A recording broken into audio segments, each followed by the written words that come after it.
Middle east में छिड़ी जंग का असर अब भारत में भी देखने को मिला है। गैस एजेंसीज के बाहर हम आपको लगातार आए दिन तस्वीरें दिखा रहे हैं, कैसे लंबी लंबी कतारें देखने को मिल रही हैं। हालांकि सरकार की तरफ से तो ये दावा किया जा रहा है कि कोई भी गैस की किल्लत नहीं है, लेकिन जब धरातल पर जाते हैं, ग्राउंड पे जाकर देखा जाए तो मारामारी देखने को मिल रही है।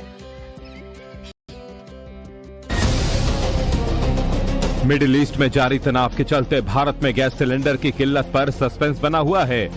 रेस्टोरेंट्स, होटल्स और ढाबों के कामकाज ठप हो चुके हैं। हालात ऐसे हैं कि कई रेस्टोरेंट तो बंद होने की कगार पर हैं। यूपी के झांसी में भी स्थिति काबू से बाहर होती नजर आ रही है, जहां अब रेलवे रेस्टोरेंट का चूल्हा भी गैस सिलेंडर की किल्लत के चलते बुझने की कगार पर है। हमें कुछ समझ में नहीं आ रहा कैसे काम करें। इलेक्ट्रिकल स्टोव हमने मंगवाए हुए हैं, लाइट वाले, और गैस की भट्टी, वो डीजल वाली भट्टी भी लेने के लिए गए हुए हैं, लेकिन इससे हमें काफी जो खाना है वो बहुत महंगा पड़ेगा। खाने महंगे क्योंकि जो हमारे आरआर के रेट है वो सबसे कम है। ईरान और इजराइल के बीच छिड़ी जंग के चलते पूरी दुनिया में तेल और गैस सप्लाई संकट में है। हालांकि सरकार का दावा है कि भारत में स्थिति फिलहाल सामान्य है, लेकिन इसके उलट पूरे देश से जो तस्वीरें सामने आ रही हैं, वो अलग ही हकीकत बयां कर रही हैं। हम तो बहुत घाटे में चले जाएंगे। आज ही सिलेंडर नहीं है हमारे पास में, जमाखोरी सबको इतना परेशान हो रहा है कि लोगों ने सिलेंडर देनी बंद कर दिए। हमें कुछ समझ में नहीं आ रहा है कि इसको हम कल तक चला पाएंगे, 2 दिन तक चला पाएंगे कि नहीं चला पाएंगे। अगर गैस की दिक्कत हुई तो हमें लिख के देना पड़ेगा, वही गैस नहीं है। देश भर के कई शहरों में गैस एजेंसियों के बाहर लोगों की लंबी लंबी कतारें दिख रही हैं, लेकिन सरकार ने साफ किया है कि देश में गैस की किल्लत नहीं है, जिससे साफ है कि मुसीबत कालाबाजारी है। सरकार लगातार एलपीजी के प्रोडक्शन में इजाफा कर रही है, बावजूद इसके गैस सिलेंडर के लिए मारामारी हो रही है, और अगर इस पर जल्द कोई ठोस कदम नहीं उठाए गए तो हालात काबू से बाहर हो सकते हैं। एलपीजी को लेकर देश भर में मारामारी देखने को मिल रही है। अगर किसी भी एजेंसी के बाहर जाएं तो वहां पर लोगों की लंबी कतारें लगी हुई हैं और सिलेंडर का इंतजार कर रहे हैं। ऐसी तस्वीरें हम आपको बिहार के भागलपुर से दिखाने वाले हैं, जहां पर सिलेंडर को लेकर लोगों के बीच में तो मारामारी है, लेकिन प्रशासन और सरकार का ये कहना है कि जो सप्लाई है वो पर्याप्त है। लोग क्या कुछ कह रहे हैं, क्या खबर है, आपको दिखाते हैं। मिडिल ईस्ट जंग की आग में झुलस रहा है, लेकिन भारत में गैस सिलेंडर के लिए बवाल मचा हुआ है। जब से स्ट्रेट ऑफ होर्मुज़ में टैंकर्स पर हमले शुरू हुए हैं, तब से दुनिया भर में तेल और गैस को लेकर सस्पेंस की स्थिति बनी हुई है, जिसका असर अब भारत में भी दिखने लगा है, जिसकी तस्दीक देश के अलग अलग शहरों से आई तस्वीरें कर रही हैं। एजेंसियों के बाहर लोग लंबी कतारें लगाए अपनी बारी का इंतजार कर रहे हैं। गैस सिलेंडर को लेकर मारामारी मची हुई है। हालात ऐसे हैं कि अब इलेक्ट्रिक इंडक्शन को विकल्प के तौर पर इस्तेमाल किया जाने लगा है। हालांकि सरकार का दावा है कि देश में गैस सिलेंडर की कोई कमी नहीं है, और कालाबाजारी रोकने के लिए शहर शहर प्रशासन की छापेमारी चल रही है, लेकिन एजेंसियों के बाहर लोगों की लंबी लंबी कतारें अलग ही हकीकत बयां कर रही हैं। ये तस्वीरें बिहार के भागलपुर से सामने आई हैं, जहां एजेंसियों के बाहर लोगों की भारी भीड़ जुटी हुई है। लोग घंटों लाइनों में लगकर सिलेंडर मिलने का इंतजार कर रहे हैं, लेकिन फिर भी महरूम रह जा रहे हैं। आरोप है कि ये इंतजार अब घंटे 2 घंटे का नहीं बल्कि हफ्तों तक चल रहा है। हालांकि प्रशासन का दावा है कि गैस की उपलब्धता पर्याप्त है और उपभोक्ताओं को घबराने की जरूरत नहीं है। मैं समस्त भागलपुर वासियों से अपील करता हूं कि हमारे भागलपुर जिले में गैस सिलेंडर की कहीं कोई कमी नहीं है। किसी भी प्रकार के अफवाह में न जाएं और किसी भी प्रकार के अफवाह पर ध्यान नहीं दें, और गैस की आपूर्ति बिल्कुल होगी। पर्याप्त मात्रा में यहाँ गैस उपलब्ध है। सरकार और प्रशासन भले ही दावे कितने ही कर लें, लेकिन इतना तो सच है कि समस्या बड़ी है, और अगर जल्द इस पर काबू पाने के लिए ठोस कदम नहीं उठाए गए तो स्थिति और ज्यादा गंभीर भी हो सकती है।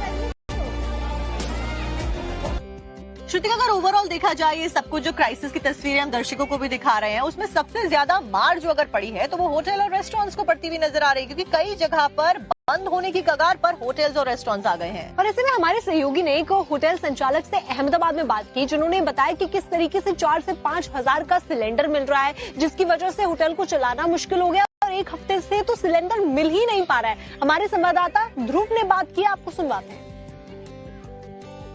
एलपीजी का जो क्राइसिस चल रहा है उसके घरेलू गैस में अभी तक इतनी दिक्कत नहीं हुई, लेकिन जो रोड साइड रेस्टोरेंट है, जो बड़ी फ्रेंचाइजीज नहीं है लेकिन जो छोटे छोटे रेस्टोरेंट है उनको काफी दिक्कतें हो रही है। अहमदाबाद से हम यहाँ पर एक रेस्टोरेंट से आ रहे हैं और उनसे बात करते हैं कि यहाँ पर क्या चल रहा है। क्या नाम बताया आपका? संजय प्रजापति।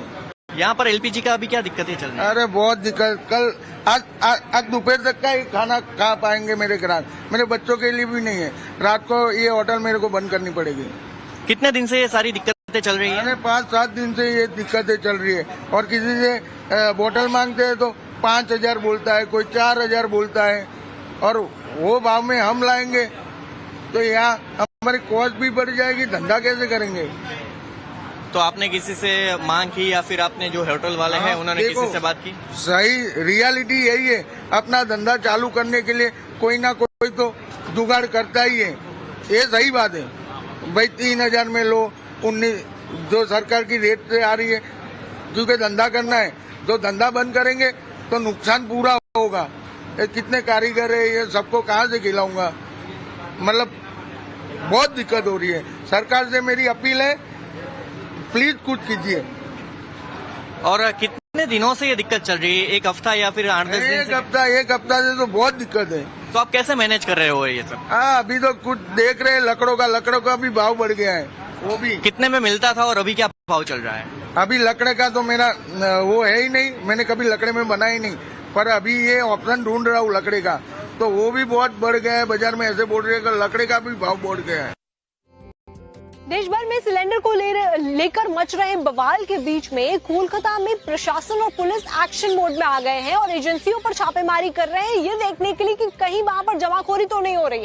दरअसल पुलिस के द्वारा, प्रशासन के द्वारा ये छापेमारी स्टॉक होल्डिंग, बुकिंग डिटेल्स और इन्वेंट्री को लेकर की जा रही है। लेकिन वहीं गैस एजेंसी के बाहर कैसे लंबी लंबी कतारें कोलकाता में भी देखने को मिल रही है, उनसे खास बातचीत लोगों से जो लाइन में खड़े हैं हमारी सहयोगी पूजा ने करी है, आपको सुनवाते हैं। वेस्ट एशिया के युद्ध के दौरान जो एलपीजी को लेकर क्राइसिस पैदा हुई है, कोलकाता के एक इंडियन गैस एजेंसी में मौजूद है और फिलहाल यहाँ पर कोलकाता पुलिस की एनफोर्समेंट ब्रांच के अफसर जो है रेड कर रहे हैं। हम आपको तस्वीरों के माध्यम से दिखाना चाहेंगे, इसी इंडियन जो एजेंसी का दफ्तर है वहां पर कोलकाता पुलिस के जो अधिकारी है यहाँ पहुंचे हैं और तमाम चीजें चेक की जा रही कि उनके इन्वेंट्री में कितने गैस सिलेंडर है, कितने दिनों का बैकलॉग है और कहीं ब्लैक मार्केटिंग तो नहीं हो रहा है, इसको देखने के लिए, क्योंकि कल ही जो राज्य सरकार है उनके तरफ से एसओपी जारी किया गया है और ये इंस्ट्रक्शन दिए गए हैं हर जिले के डीएम और एसपी को कि कहीं भी कोई होर्डिंग ना हो या फिर काला बाजारी ना हो, ब्लैक मार्केटिंग ना हो और सिलेंडर को बेचा ना जाए। इसीलिए जो है तमाम जगहों पर रेड चल रही है। दक्षिण कोलकाता के दक्षिणापट्टनम में भी इसी एक इंडियन गैस एजेंसी के दफ्तर में फिलहाल रेड चला रहे हैं कोलकाता पुलिस के एनफोर्समेंट ब्रांच के अधिकारी। और बाहर का दृश्य देखिए, ये तमाम लोग जो है ये पता करने आए हैं कि आखिरकार कितने दिनों का बैकलॉग है और कितने दिनों में जो है मिलेगा। हम लोगों से बात करेंगे जो घंटों से और सुबह से यहाँ पर देखिए कतार में खड़े हैं, काफी ज्यादा हैरान है, परेशान है, उनसे बात करेंगे। दादा कितने घंटे से खड़े हैं और क्या कहना है इनका? घंटे भर खड़ा है इधर। मेरा एक बात है क्या मैडम, अगर आईवीआरएस से बुकिंग नहीं हो रहा है तो काउंटर खुला है, काउंटर से तो बुकिंग होना चाहिए। ये भी नहीं ले रहे हैं, ये बोल रहा है उधर होगा अभी 4 महीने बाद होगा। कंफ्यूजिंग कर रहे हैं बस, और कुछ नहीं। पर इनको तो मदद करना चाहिए। हम लोग जो आए, हमको छोड़ दीजिए, बुजुर्ग लोग आए, जो लेडीज लोग आए, इसको तो मदद करना चाहिए, हाँ कि ना? क्या ऑनलाइन अभी भी नहीं हो पा रहा है? ऑनलाइन दिखाई नहीं दे रहा, सर्वर ही नहीं आ रहा है बस।